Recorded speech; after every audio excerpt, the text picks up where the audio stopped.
ਤੇ ਪਿਆਰੇ ਦੋਸਤੋ, ਆਪ ਸਭ ਨੂੰ ਸਤਿ ਸ੍ਰੀ ਅਕਾਲ। ਮੇਰੀ ਕਾफ़ी ਲੰਬੇ ਸਮੇਂ ਤੋਂ ਇੱਕ ਸੋਚ ਸੀ। ਮੈਂ ਸੋਚਦਾ ਸੀ ਕਿ ਕਈ ਵਾਰ ਕੁਛ ਅੰਗਰੇਜ਼ੀ ਤੇ ਕੁਛ ਹਿੰਦੀ ਦੀਆਂ ਐਸੀਆਂ ਵੈਬਸਾਈਟਾਂ ਨੇ ਜਾਂ ਕੁਛ ਐਸੇ ਪੇਜ ਨੇ ਜੋ ਅੱਛੀਆਂ ਕਿਤਾਬਾਂ ਬਾਰੇ, ਸਾਹਿਤ ਦੀਆਂ ਜੋ ਅੱਛੀਆਂ ਕਿਤਾਬਾਂ ਉਹਦੇ ਬਾਰੇ ਦੱਸਦੇ ਨੇ। ਤੇ ਮੇਰਾ ਮਨ ਸੀ ਕਿ ਮੈਂ ਪੰਜਾਬੀ ਦੀ ਕਿਸੇ ਕਿਤਾਬ ਬਾਰੇ ਦੱਸਾਂ, ਤਾਂ ਕਿ ਜਿਵੇਂ ਦਾ ਅੱਜ ਕੱਲ੍ਹ ਮਾਹੌਲ ਬਣ ਰਿਹਾ ਹੈ, ਉਸ ਮਾਹੌਲ 'ਚ ਅਗਰ ਕੁਛ ਬੱਚੇ ਕਿਤਾਬਾਂ ਦੇ ਪਾਸੇ ਆਉਣਗੇ ਤਾਂ ਹੀ ਕੁਝ ਸੁਧਰ ਸਕਦਾ ਹੈ। ਸਿਰਫ ਗੱਲਾਂ ਨਾਲ ਨਹੀਂ ਸੁਧਰ ਸਕਦਾ। ਤੇ ਇਸੇ ਹੀ ਲੜੀ 'ਚ ਅੱਜ ਜੋ ਪਹਿਲੀ ਕਿਤਾਬ ਮੈਂ ਤੁਹਾਡੇ ਨਾਲ ਸਾਂਝਾ ਕਰਨਾ ਚਾਹ ਰਿਹਾ, ਜੋ ਮੈਂ ਪੜ੍ਹੀ ਹੈ ਹੁਣੇ ਉਹ ਹੈ ਰੱਸੀ ਦੀ ਟਿਕਟ, ਅੰਮ੍ਰਿਤਾ ਪ੍ਰੀਤਮ ਦੀ। ਪਹਿਲੀ ਗੱਲ ਤਾਂ ਅੰਮ੍ਰਿਤਾ ਪ੍ਰੀਤਮ ਨੂੰ ਐਸਾ ਕੋਈ ਪੰਜਾਬੀ ਨਹੀਂ ਹੈ ਜੋ ਨਹੀਂ ਜਾਣਦਾ। ਪੰਜਾਬੀ ਵੀ ਛੱਡੋ, ਮੇਰੇ ਖਿਆਲ 'ਚ ਹਿੰਦੀ, ਅੰਗਰੇਜ਼ੀ, ਪਤਾ ਕਿੰਨੀਆਂ ਭਾਸ਼ਾਵਾਂ ਵਿੱਚ ਇਹਨਾਂ ਦੇ ਕੰਮ ਦਾ ਟਰਾਂਸਲੇਸ਼ਨ ਹੋ ਚੁੱਕੀ ਹੈ। ਤੇ ਰਸੀਦੀ ਟਿਕਟ ਜੋ ਹੈ ਉਹ ਉਹਨਾਂ ਦੀ ਆਟੋਬਾਇਓਗ੍ਰਾਫੀ ਹੈ, ਆਪਣੇ ਜੀਵਨ ਬਾਰੇ ਲਿਖੀ ਹੋਈ, ਜਿਹਦੀ ਸ਼ੁਰੂਆਤ ਉਹਨਾਂ ਦੇ ਜੋ ਜਨਮ ਸਥਾਨ ਸੀ ਗੁਜਰਾਂਵਾਲਾ, ਉੱਥੋਂ ਹੁੰਦੀ ਹੈ।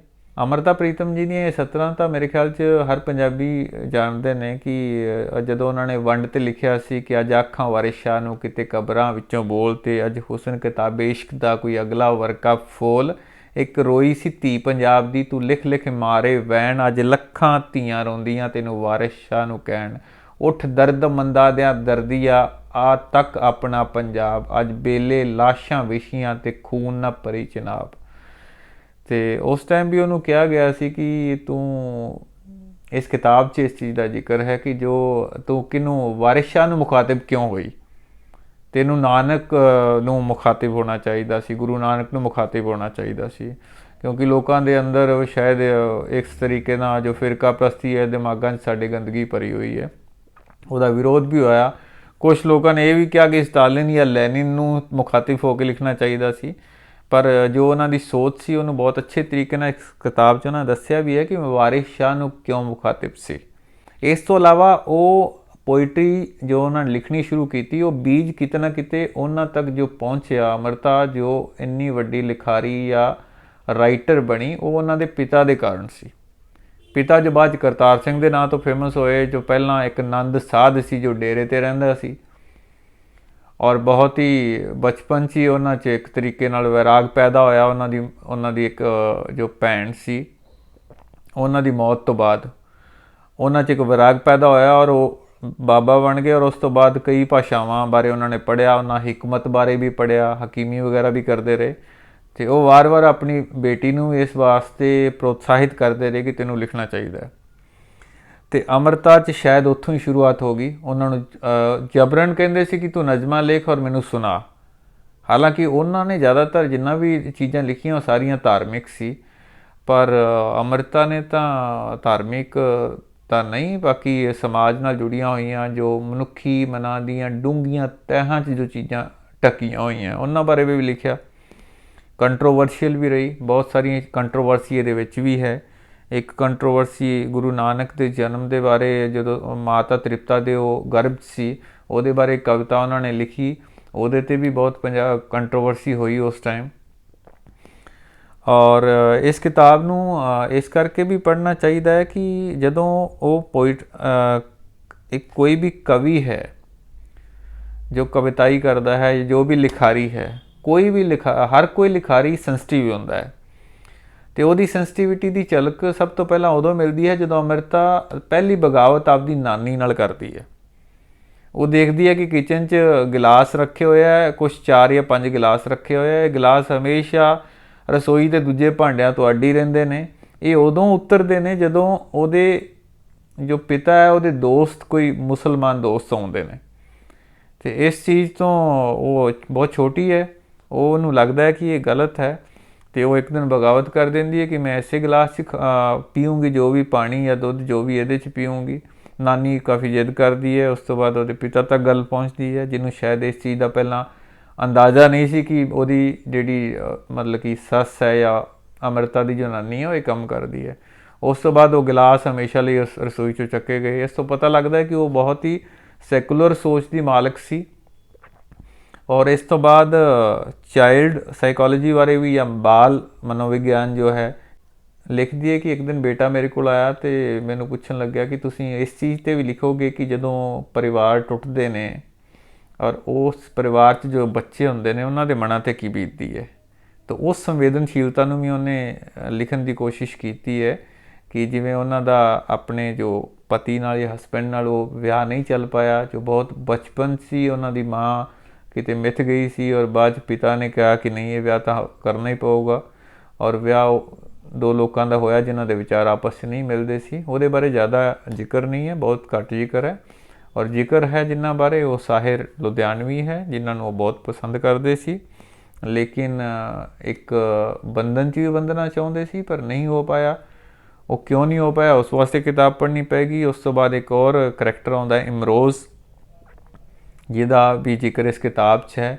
ਉਹ ਕਾਫੀ ਸਮਾਂ ਉਹਨਾਂ ਅਮਰਤਾ ਦੇ ਨਾਲ ਗੁਜ਼ਾਰਿਆ, ਔਰ ਅਮਰਤਾ ਐਸਾ ਮੁਲਕ ਕੋਈ ਨਹੀਂ ਹੈ ਮੇਰੇ ਖਿਆਲ 'ਚ, ਸਾਰੇ ਮੁਲਕਾਂ 'ਚ ਉਹਨੇ ਸੈਰ ਕੀਤੀ ਹੈ। ਸਿਰਫ ਇੱਕ ਲਿਖਾਰੀ ਦੇ ਤੌਰ 'ਤੇ ਹਰ ਮੁਲਕ 'ਚ ਗਈ, ਉੱਥੇ ਜਾ ਕੇ ਉਹ ਇੰਡੀਆ ਨੂੰ ਰਿਪਰੈਜ਼ੈਂਟ ਵੀ ਕੀਤਾ। ਇੱਕ ਟਾਈਮ ਉਹ ਸੀ ਕਿ ਜਦੋਂ ਹਿੰਦੁਸਤਾਨ 'ਚ ਇੱਕ ਵਫਦ ਜਾ ਰਿਹਾ ਸੀ, ਇੱਕ ਡੈਲੀਗੇਟਸ ਜਾ ਰਹੇ ਸੀ ਵਿਦੇਸ਼ 'ਚ, ਉਹਦੇ 'ਚ ਰਾਈਟਰਸ ਸੀ ਇੰਡੀਆ ਗੌਰਮੈਂਟ ਵੱਲੋਂ, ਅਤੇ ਕੁਛ ਪੰਜਾਬੀ ਰਾਈਟਰਸ ਨੇ ਓਬਜੈਕਸ਼ਨ ਕਰਤੀ ਸੀ ਕਿ ਅਸੀਂ ਅਮਰਤਾ ਦੇ ਨਾਲ ਨਹੀਂ ਜਾ ਸਕਦੇ, ਜੇ ਅਮਰਤਾ ਦੇ ਨਾਲ ਜਾਵਾਂਗੇ ਤਾਂ ਸਾਡੀਆਂ ਤੀਵੀਆਂ ਸਾਡੇ ਨਾਲ ਨਾਰਾਜ਼ ਹੋ ਜਾਣਗੀਆਂ। ਅਤੇ ਇਹ ਗੱਲ ਜਦੋਂ ਅਮਰਤਾ ਇਸ ਕਿਤਾਬ 'ਚ ਇਸ ਦਾ ਜ਼ਿਕਰ ਕਰਦੀ ਹੋਈ ਕਹਿੰਦੀ ਹੈ ਕਿ ਉਹ ਸਮਾਂ ਸੀ ਔਰ ਮੈਨੂੰ ਇਸ ਤਰ੍ਹਾਂ ਦਾ ਸੁਣਨ ਨੂੰ ਮਿਲਿਆ, ਔਰ ਉਸ ਤੋਂ ਬਾਅਦ ਮੈਨੂੰ ਇਕੱਲੀ ਨੂੰ ਹੀ ਬਹੁਤ ਸਾਰੇ ਦੇਸ਼ਾਂ ਨੇ ਸੱਦਾ ਭੇਜਿਆ, ਔਰ ਬਹੁਤ, ਚਾਹੇ ਉਹ ਮਾਸਕੋ ਹੋਏ, ਬੁਲਗਾਰੀਆ ਹੋਏ, ਰੂਸ, Germany, Japan, England, Canada, US। और जो इंटरेस्टिंग चीज़ है वो मैं कुछ स्क्रीनशॉट लिया, ਉਹਦੇ ਚੋਂ ਮੈਨੂੰ ਬੜਾ ਸ਼ਾਨਦਾਰ ਇੱਕ ਚੀਜ਼ ਲੱਗੀ। ਇੱਕ ਹੰਗੇਰੀਅਨ ਸ਼ਾਇਰ ਹੈ ਹੰਗਰੀ ਦਾ, ਉਹ ਕਹਿੰਦਾ ਹੈ ਕਿ ਕੋਈ ਵੀ ਹਮਲਾਵਰ ਜਦੋਂ ਧਰਤੀ ਦੇ ਕਿਸੇ ਟੋਟੇ 'ਤੇ ਪੈਰ ਰੱਖਦਾ ਹੈ ਤਾਂ ਸਭ ਤੋਂ ਪਹਿਲਾਂ ਉੱਥੋਂ ਦੀਆਂ ਕਿਤਾਬਾਂ ਦੀਆਂ ਅਲਮਾਰੀਆਂ ਕੰਬਦੀਆਂ ਹਨ, ਪਰ ਜਦੋਂ ਕੋਈ ਸ਼ਾਇਰ ਕਿਸੇ ਦੂਜੀ ਧਰਤੀ ਦੇ ਟੋਟੇ ਉੱਤੇ ਪੈਰ ਰੱਖਦਾ ਹੈ ਤਾਂ ਕਿਤਾਬਾਂ ਦੀਆਂ ਅਲਮਾਰੀਆਂ ਹੋਰ ਵੱਡੀਆਂ ਹੋ ਜਾਂਦੀਆਂ ਹਨ। ਅਤੇ ਇਸ ਤਰੀਕੇ ਦੀ ਕਈ ਸ਼ਾਨਦਾਰ ਜੋ ਲਾਈਨਾਂ ਨੇ ਜੋ ਤੁਹਾਨੂੰ ਵੇਖਣ ਨੂੰ ਮਿਲਣਗੀਆਂ ਇਹਦੇ ਵਿੱਚ।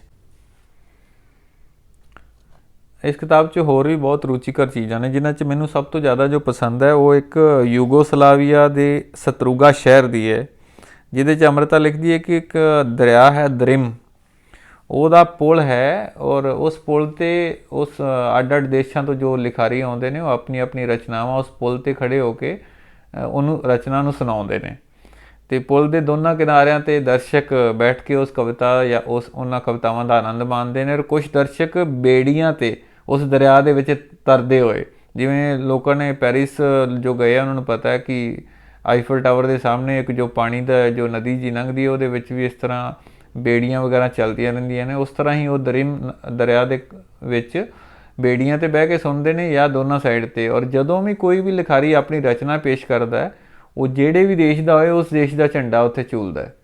ਹਰ ਕੋਈ ਕਿਤਾਬ ਜਦੋਂ ਤੁਸੀਂ ਪੜ੍ਹਦੇ ਹੋ ਨਾ ਤਾਂ ਕੋਈ ਨਾ ਕੋਈ ਉਸ ਦੇ ਵਿੱਚੋਂ ਹੋਰ ਵੀ ਗਿਆਨ ਵਾਲੀ ਚੀਜ਼ ਜਾਂ ਨੌਲੇਜ ਵਾਲੀ ਚੀਜ਼ ਨਿਕਲ ਆਉਂਦੀ ਹੈ। ਜਿਵੇਂ ਇਹਨੂੰ ਮੈਂ ਪੜ੍ਹ ਰਿਹਾ ਸੀ ਅਤੇ ਵੀਅਤਨਾਮ ਵਾਰ ਬਾਰੇ ਵੀ ਇਹਦੇ ਵਿੱਚ ਲਿਖਿਆ ਗਿਆ ਕਿ ਉੱਥੋਂ ਦੇ ਜੋ ਵੀਅਤਨਾਮ ਯੁੱਧ ਹੋਇਆ ਅਤੇ ਹੋਮਿਨਚੀ ਜੋ ਲੀਡਰ ਸੀ ਜੋ ਇਸ ਨੂੰ ਲੀਡ ਕਰ ਰਹੇ ਸੀ, ਉਹਨਾਂ ਨਾਲ ਅਮਰਤਾ ਦੀ ਮੁਲਾਕਾਤ ਵੀ ਹੋਈ, ਅਤੇ ਉਹ ਇਸ ਬਹਾਨੇ ਮੈਂ ਨੈੱਟ 'ਤੇ ਜਾ ਕੇ ਪੂਰਾ ਵੀਅਤਨਾਮ ਵਾਰ ਬਾਰੇ ਵੀ ਜਾਣ ਸਕਿਆ ਕਿ ਇਹ ਵਾਰ ਕੀ ਸੀ, ਇਹਦੇ 'ਚ ਕਿਹਦਾ ਰੋਲ ਸੀ, ਕਿਉਂਕਿ ਇਹਦਾ ਬਹੁਤ ਵਾਰ ਜ਼ਿਕਰ ਆਇਆ ਸੀ। ਇਸ ਤੋਂ ਇਲਾਵਾ ਪਾਕਿਸਤਾਨ ਅਤੇ ਹਿੰਦੁਸਤਾਨ ਦੇ ਰਿਸ਼ਤੇ ਬਾਰੇ ਵੀ ਉਹਨਾਂ ਨੇ ਕਾਫੀ ਅੱਛੇ ਤਰੀਕੇ ਨਾਲ ਗੱਲ ਕੀਤੀ ਹੈ। ਇੱਕ ਪਾਕਿਸਤਾਨ ਤੋਂ ਇੱਕ ਡੈਲੀਗੇਸ਼ਨ ਆਇਆ ਜੋ ਹਿੰਦੁਸਤਾਨ ਔਰ ਪਾਕਿਸਤਾਨ ਦੀ ਪੀਸ ਵਾਸਤੇ, ਸ਼ਾਂਤੀ ਵਾਸਤੇ ਗੱਲ ਕਰਨ ਆਏ ਸੀ, ਅਤੇ ਉਹਨਾਂ 'ਚੋਂ ਇੱਕ ਮੈਂਬਰ ਇਹਨਾਂ ਨੂੰ ਮਿਲਣ ਆਇਆ, ਔਰ ਉਹ ਜਦੋਂ ਮਿਲਣ ਆਇਆ ਉਸ ਟਾਈਮ ਬਾਰੇ ਲਿਖਦੇ ਆ ਕਿ ਉਹਨਾਂ ਨਾਲ ਗੱਲ ਕਰਦੇ ਹੋਏ ਕਹਿ ਰਹੇ ਸੀ ਕਿ ਇਸ ਵਾਰੀ ਸੁਲਾਹ ਦੀ ਗੱਲਬਾਤ ਨੂੰ ਨੇਪਰੇ ਚਾੜ੍ਹ ਕੇ ਜਾਣਾ। ਉਹਨਾਂ ਦੇਸ਼ਾਂ ਵਿੱਚ ਕਾਹਦੀ ਦੁਸ਼ਮਣੀ ਜਿਨ੍ਹਾਂ ਦੇ ਸ਼ੇਅਰ ਇੱਕ ਦੂਜੇ ਦੇ ਘਰਾਂ ਦੀਆਂ ਕੰਧਾਂ ਉੱਤੇ ਬੈਠੇ ਹੋਏ ਨੇ, ਕਿਉਂਕਿ ਜਦੋਂ ਮਿਲਣ ਆਏ ਉਸ ਟਾਈਮ ਉਹ ਫੈਜ਼ ਅਹਿਮਦ ਫੈਜ਼ ਦੀਆਂ ਕੁਛ ਕਿਤਾਬ ਪੜ੍ਹ ਰਹੇ ਸੀ, ਅਤੇ ਇਸ ਤਰ੍ਹਾਂ ਦੀ ਉਹਨਾਂ ਦੀ ਜੋ ਸੋਚ ਸੀ ਹਿੰਦੁਸਤਾਨ ਔਰ ਪਾਕਿਸਤਾਨ ਤੋਂ ਲੈ ਕੇ। ਕਿਤਾਬ ਦਾ ਇੱਕ ਕਾਫੀ ਵੱਡਾ ਹਿੱਸਾ, ਕਈ ਜਗ੍ਹਾ ਮੈਂ ਪੜ੍ਹਿਆ ਕਿ ਸੁਪਨਿਆਂ ਦਾ ਬਹੁਤ ਜ਼ਿਕਰ ਹੈ ਇਸ ਕਿਤਾਬ ਵਿੱਚ, ਕਿ ਅਮਰਤਾ ਨੂੰ ਜੋ ਸੁਪਨੇ ਆਉਂਦੇ ਸੀ ਉਹਨਾਂ ਸੁਪਨਿਆਂ ਦੀ ਕੀ ਇੰਟਰਪ੍ਰੀਟੇਸ਼ਨ ਸੀ, ਉਹ ਇੰਟਰਪ੍ਰੀਟੇਸ਼ਨ ਕੀ ਕਰਦੀ ਸੀ, ਜਾਂ ਉਹਦੇ ਨਾਲ ਜੋ ਸਾਥੀ ਸੀ ਜਿਨ੍ਹਾਂ ਨਾਲ ਉਹ ਉਹਨਾਂ ਸੁਪਨਿਆਂ ਬਾਰੇ ਜ਼ਿਕਰ ਕਰਦੀ ਸੀ ਜਿਨ੍ਹਾਂ ਦੇ ਕੋਲ, ਉਹ ਉਸ ਸੁਪਨਿਆਂ ਬਾਰੇ ਕੀ ਕਹਿੰਦੇ ਸੀ। ਤਾਂ ਸੁਪਨਿਆਂ ਦਾ ਵੀ ਇੱਕ ਕਾਫੀ ਵੱਡਾ ਹਿੱਸਾ ਹੈ ਇਸ ਕਿਤਾਬ ਦਾ, ਜਿਹਦੇ ਵਿੱਚ ਉਹਨਾਂ ਨੇ ਆਪਣੇ ਸੁਪਨਿਆਂ ਦਾ ਜ਼ਿਕਰ ਕੀਤਾ ਹੈ। ਅਮਰਤਾ ਪ੍ਰੀਤਮ ਰਾਜ ਸਭਾ ਦੇ ਮੈਂਬਰ ਵੀ ਰਹੇ, ਔਰ ਰਾਜ ਸਭਾ ਦੇ ਮੈਂਬਰ ਰਹਿੰਦਿਆਂ ਹੋਇਆ ਉਹਨਾਂ ਜੋ ਮੁੱਦੇ ਉਠਾਏ ਉਹਦਾ ਵੀ ਜ਼ਿਕਰ ਹੈ। ਅਸਾਮ 'ਚ ਇੱਕ ਮੰਦਿਰ 'ਚ ਗਏ ਜਿੱਥੇ ਕ੍ਰਿਸ਼ਨ ਦਾ ਮੰਦਿਰ ਸੀ ਔਰ ਅੰਦਰ ਔਰਤਾਂ ਨੂੰ ਜਾਣ ਤੋਂ ਮਨਾਹੀ ਸੀ।